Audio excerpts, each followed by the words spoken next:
Growing up, I was the unfinished draft. My mother made it clear that I was the disappointment, while my younger sister, Maya, was a gift from the gods.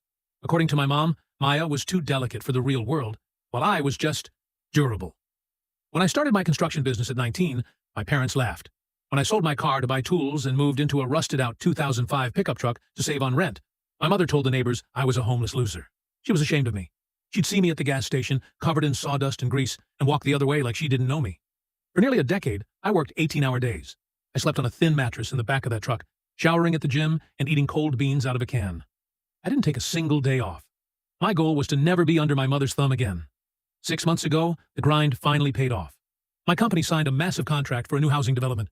For the first time, I wasn't just surviving, I was thriving. I did something I dreamed of during those cold nights in my truck. I bought a 3-bedroom house. I paid for it in cash. Every brick was mine. I made the mistake of wanting closure. I thought, surely, now they'll be proud. I invited my parents over for dinner. I wanted them to see the house and the business I had built from nothing. The dinner started in silence. My mother walked through the rooms, checking the size of the master suite. She didn't say, congratulations. She sat down at my table, looked me dead in the eye, and said, "This will do perfectly for Maya." I froze. "What do you mean?" I asked. My father cleared his throat. "Maya is pregnant, son. She had a mishap at a music festival. She doesn't know who the father is, and the boy isn't in the picture. She needs stability. She needs a nest. We want you to sign the deed of this house over to her. You're a man. You've shown you can survive on nothing. You told us you liked living in that truck. Maya can't raise a baby in our guest room." I was vibrating with rage, but it wasn't even the worst part. "And," my mother added, "you need to make Maya the CEO of your company. She needs a high salary to pay for her degree, and the baby's needs. You'll stay on as a worker. You're good at the manual labor anyway.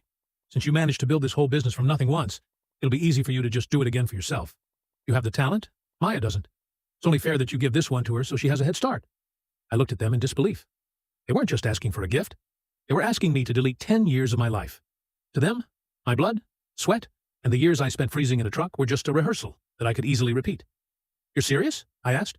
"You want me to give her my house and my company and go back to sleeping in my pickup so I can start over from zero?" "Don't be so dramatic," my father snapped. "You have the skills. Maya doesn't. You're being greedy. Think of your niece or nephew." "Greedy?" I stood up and pointed at the door. "Get out. If Maya wants a house, she can work for it. If she wants a company, she can build one. But she isn't taking mine." They left, screaming that I was a narcissistic monster. Maya posted a video on TikTok crying about how her rich brother is making her baby homeless. My phone is blowing up with texts from aunts and cousins calling me heartless. My mother's last text said, "I always knew you were a failure. A real man would provide for his sister." I've blocked them all. I'm sitting in my house, alone. But for the first time in my life, I realize that no amount of success will ever make them see me as anything more than a tool for Maya's comfort.